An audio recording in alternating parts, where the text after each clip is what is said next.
I'm really pleased to have in the studio with me Professor Sophia McClennen. She's a professor of international affairs and comparative literature at Penn State University, founding director of the Center for Global Studies, the author of numerous books, including most recently the Routledge Companion to Literature and Human Rights. But more consequentially, her 2014 book, which is available through the usual sources, is Satire Saving Our Nation, Mockery and American Politics.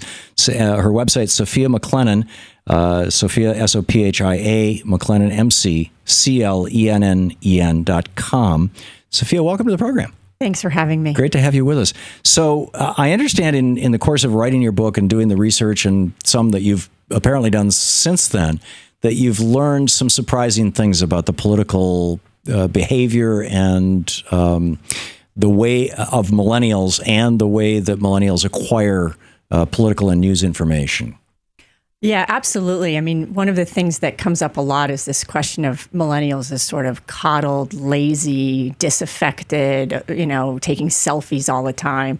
And the research actually proves otherwise. They might be taking selfies, but they also volunteer in communities at a higher rate of their demographic than any other generation. They vote also at a higher rate than other generations. So they do sort of that big time civic engagement and local community engagement. They follow 4 to 5 news stories at a given time, and they get their news from multiple sources. So they're super savvy.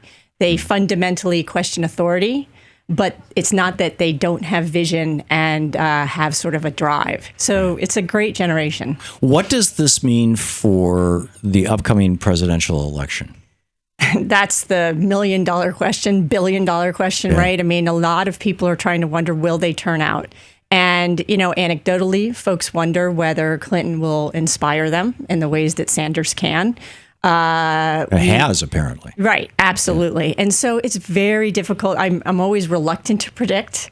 Midterms were disappointing, so we don't know. I will say that I think one of the most significant issues will be, sort of the voter suppression attached to voter ID laws. It's important to remember a lot of millennials don't own cars. They don't have driver's licenses. So a lot of folks see this as a way to keep them out of voting.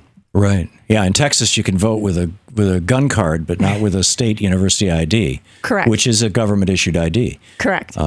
So, wow. Are there any reliable metrics or any measurements that we could look at to indicate what kind of impact the Republican voter suppression efforts across the country are going to have on millennial voters? It's extremely difficult. And as you know, in some states, folks are fighting it, right? So we never know until right before elections whether some of these, the decisions about which IDs will count. People will push back on it. And again, other demographics will be disproportionately affected, folks from lower classes who don't have, again, cars and whatnot. Right. So we won't know really up until right before elections. It's a good fight. It's an important fight, right? Yeah. And I think it's something that folks should keep their eyes on. You're a professor at Penn State University. I'm guessing professor of international affairs and comparative literature. I'm guessing that many of your students are millennials.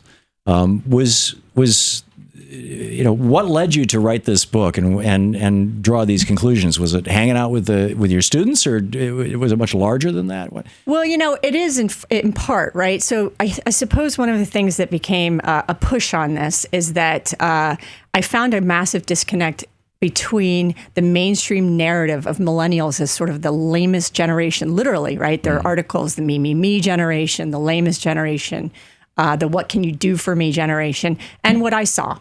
My students are bright, engaged. They are far more politically active than I recall my generation being. So I started to try to track the connections between the actual data on this generation and the narrative about it. And it simply doesn't match up. So that was a big part of it. Yeah. So very interesting.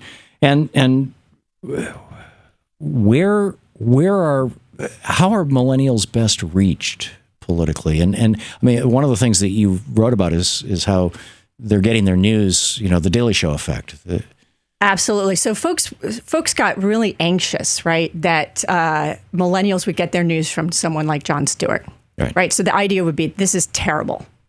But it turns out because it's a satire show. Because it's satire and it's comedy, it can't be right. Yeah, right. It's not Lester Holt. Right. But the reality is it's fabulous because the mainstream media has effectively fallen down on its job. It doesn't tend to offer good, unbiased information. And so satire, through its sort of use of irony and figurative language and covering of stories and ends up giving you better, more accurate information. So research showed that viewers of Colbert and Stewart scored higher on their knowledge of political issues than viewers of CNN, MSNBC, or Fox. Wow. And in fact, it showed that if you watch Fox, you knew less than folks that watched nothing.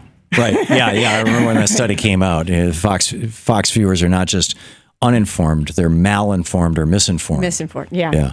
Yeah. Or I would say maliciously informed. That this is not an accident. No, it's not. But what's cool about satire is that because it doesn't say what it means, right? It uses irony. It says the opposite of what it means often. Right. The brain has to kick in. So we can have great research on what happens when folks listen to puns and satire. Their brain lights up. Right? So it's like critical thinking gets turned on. It's essential or you don't get it, right? So we know that satire doesn't just inform people, it makes them smarter. And what we also saw with folks like Stewart and Colbert was greater civic engagement directly related to stories that they covered. Now, Jon Stewart has left The Daily Show, and Trevor Noah is not pulling the ratings that Jon Stewart was. And Stephen Colbert has gone to big-time network television, and his show is now rated number 3.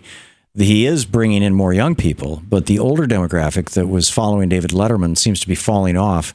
What does that say about the future of millennials being informed by satire as the nature of that satire is changing? It's a of great that satire media landscape. No, it's a fabulous question. What we're seeing is a far more varied menu. Right. So we now have Lee Camp on RT with Redacted Tonight. We have Larry Wilmore doing the nightly show. That show is fabulous, and it's really covering issues that Colbert didn't cover. Yep. We also have John Oliver on HBO, and we have a lot of good research that shows direct links between the bits he does and like legislation changes in public perception. So what we're seeing is the two big guns stepped aside. But we now have a pretty open field and a lot of great satire coming at folks. And the thing that I focused on was what we call the citizen satirist. These are often millennials, and they just do one crazy tweet or one meme or one GIF, and it gets shared 100,000 times. So we're seeing a lot of non-professionals entering into the fray and expressing their political opinions through satire. It's smart and it's fun. Yeah. And I've even seen, a lot of those little kind of Facebook picture kind of things that are designed for Facebook were from the Sanders campaign really, you really mean that everybody in America should be carrying a AK-47 or, that kind of stuff. More and more of that's going on. Yes. Well, and so again, one could say, oh, no, what is this mockery, cynicism? Everyone's going to get turned off from politics. But instead, it becomes the beginning, right, of people kind of having that sort of righteous indignation that leads to political action. So those little images, those little tweets, there was a great one, government shut down pickup lines. Mm-hmm. It was a hashtag on Twitter that was hilarious. And one of my favorites was, you must be from the middle class and I must be from the 1% because all I want to do is bleep you, right? And it was awesome, right? I mean, it's awesome, right? Yeah. And so it's smart and it's just an average person. Yeah. And it sets the tone. And it went viral. Yeah. Amazing. Professor Sophia McClennen is a professor of international affairs and comparative literature at Penn State. Her book is Satire Saving Our Nation, Mockery and American Politics. Her website, sophiamcclennan.com. Twitter, @McClennan65. Right? Yes. Thanks so much for being with us. Thank you. To watch more clips from our programs, hit the Watch More Videos button over here. And please be sure to hit the handy-dandy subscribe button so you'll always be up to date. Tag, you're it.